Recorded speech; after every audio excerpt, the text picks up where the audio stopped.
for her. My dear people, rich and poor, those with cup in hand and those with nothing at all, raise your glasses in celebration! If you don't have one, then just raise your hand in lieu.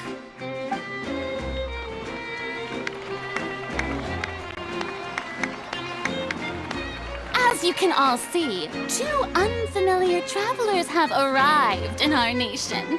Come, let us make a toast in honor of this traveler and his companion, who have journeyed here from distant lands.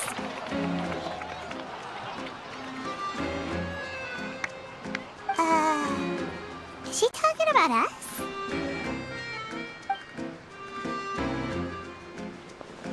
I've long heard of the turmoil and chaos you've left in your wake as you visited other nations.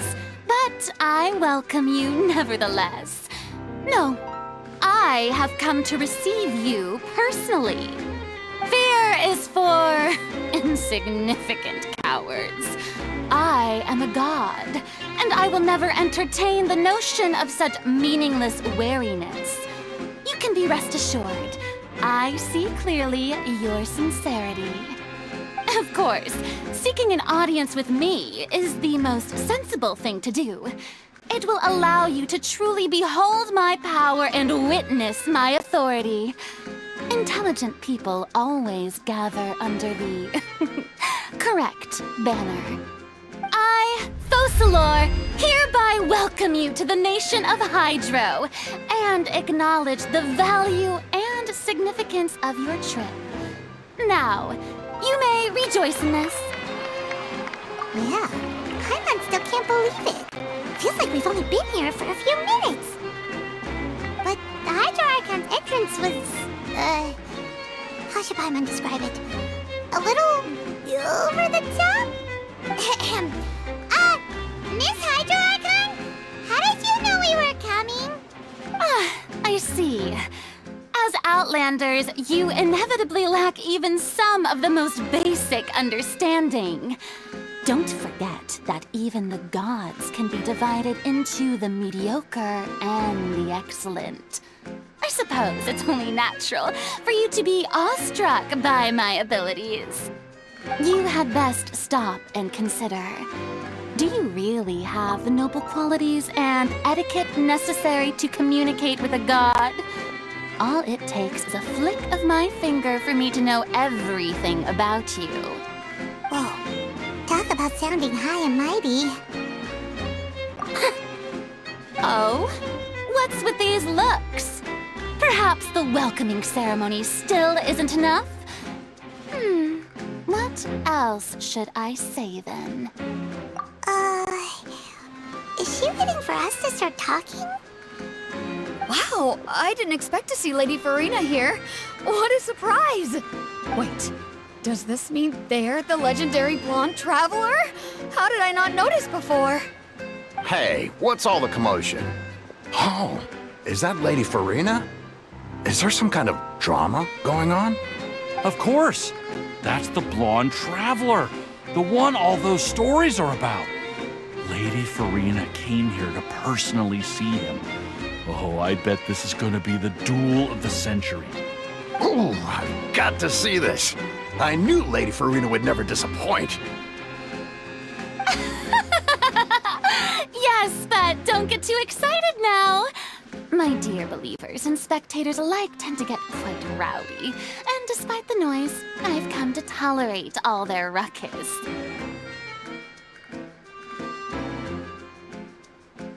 You may consider this my reward to all of you. I have determined that there will be an epic duel between myself and this traveler from another land, just as you were hoping to see. Now she wants to fight? Aren't we getting a little ahead of ourselves?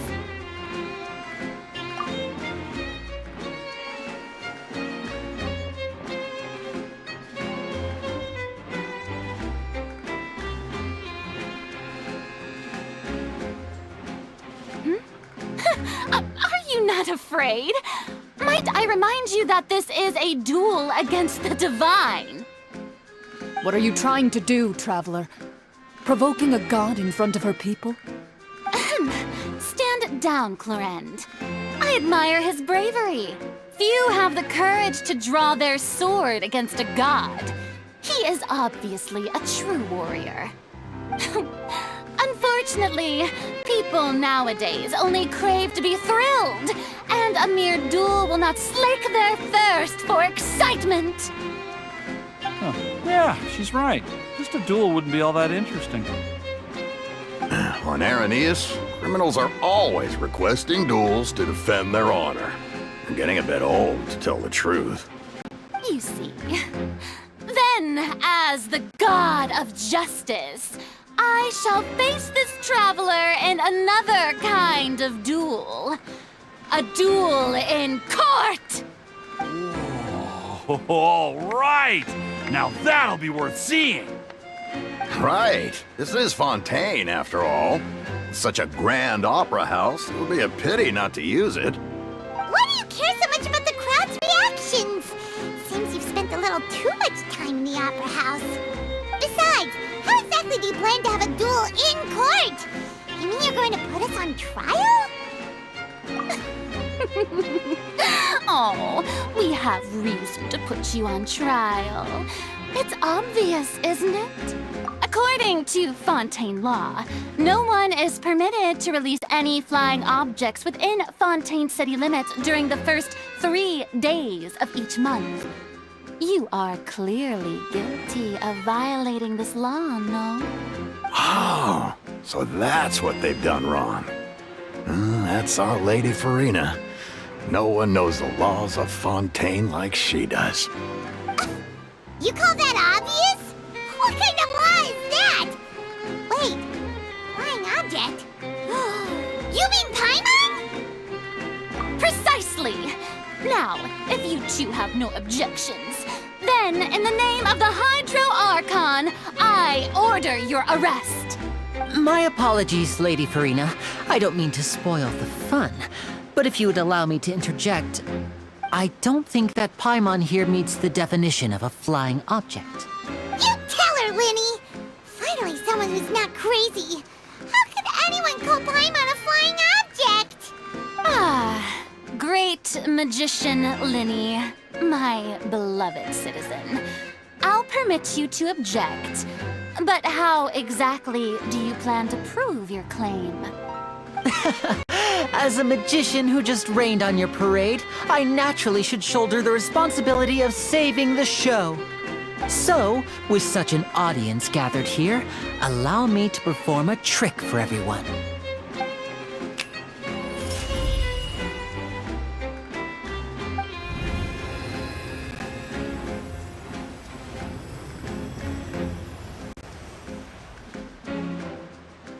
Ta-da!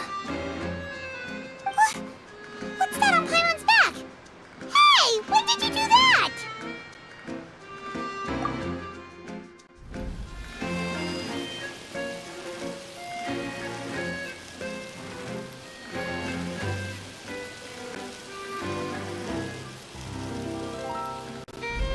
There. As you can all clearly see, Paimon should be classified as, well, something like a balloon. This rope has been in the traveler's hand all along. It was just that no one could see it before. Huh? You call that magic? You've got to be joking. I thought it was pretty good. Nice one. Huh. I'm not sure what to think. It seems Lady Furina's charges no longer hold water.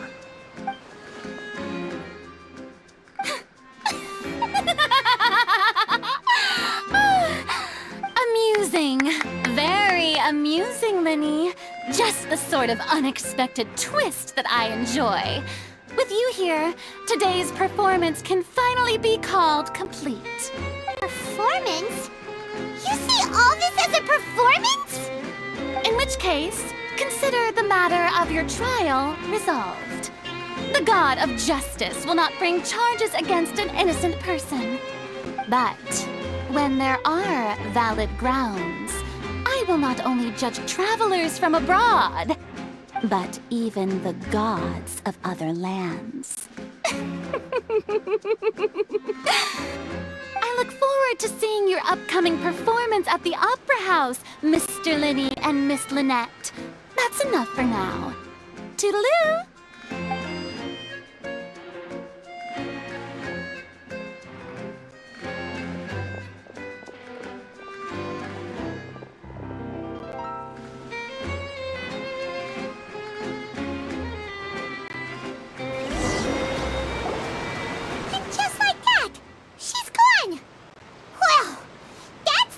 Unpredictable Archon Paimon's ever seen. You never even had a chance to ask her anything. But that's a problem for future Paimon. That whole scene just now was really... Don't mention it. I just happened to remember that there was such a law, so I did a little preparation, just in case. I didn't think it would actually come in handy. So, now do you see what kind of god Lady Furina is? She can be a bit confusing at times, but she is still amenable to reason. Anyway, Paimon had no idea you were a magician, Linny. It sounded like you'll be performing at the Opera House, right? I just know a few simple tricks I use to make a living. Lynette is my assistant. It will actually be my first time performing on the most prestigious stage in Fontaine, the Opera House. But isn't the Opera House where criminal trials are held in Fontaine? When there are no public trials being held, the Opera House hosts a variety of other performances. To the people of Fontaine, the line between a trial and a performance can be a little blurred. And speaking of performances, I would be remiss to forego this opportunity gifted by fate. Might I invite the two of you to see my performance? My brother's always excited to make new friends. Oh, sure. We don't really have anything to do now, and we wanted to go to the Opera House anyway. Splendid. In that case, why don't we go together? I'll show you the way. I just have something to take care of first. Oh, you really mean it? Then I'll take you up on your offer. This is a magical item known as a magic pocket. Perhaps you can help me distribute them to the people here. Huh? What are they going to use it for? About that... I'm not sure exactly when it began, but a prophecy has been circulating around Fontaine. It says that every person in Fontaine is born with sin. No matter how the nation of justice holds trial after trial, this sin cannot be absolved. Until one day, the water levels in Fontaine will rise, and the sinful people will slowly be drowned. In the end, the people will all be dissolved into the waters, and only the Hydro Archon will remain, weeping on her throne. Only then will the sins of the people of Fontaine be washed away. That sounds pretty gloomy. Why are people in Fontaine born with sin? What is that supposed to mean? There are lots of guesses. Some say that the ancestors of Fontaine stole the power of the seas, and others say that the people of Fontaine never heeded the first Hydro Archon's warnings and offended Celestia. But here in Fontaine, evidence is what matters. There hasn't been concrete evidence for any of these claims, so they can only be regarded as conjecture. If even the people in Fontaine don't know what sin they committed, wouldn't it be better just to ignore the prophecy completely? Why bother feeling guilty all the time? That's exactly what the people did at first. But in the last few years, the water levels in Fontaine have actually started rising. Many places have already been completely submerged, and now lie beneath the sea. Many people carry on with their lives as before and shrug it off as a natural phenomenon. But my family and I think that the people of Fontaine shouldn't ignore the possibility, which would end up sentencing them to death. We hope that at least the people who reside near the waterfront can move away before it's too late. So, we've started distributing magic pockets to them. As a magical item, these magic pockets have astonishing capacity. I'm sure they will come in handy when people are moving their belongings. Oh, Paimon gets it! It's like preparing for a rainy day! But this is more than a bit of rain. Perhaps only absolute power could ever contend with such a catastrophe. But who knows? We're just tiny specks in the grand scheme of things. Now, if you'd like to help, then please give these magic pockets to anyone nearby. Be sure to convince them to take it regardless of what they say.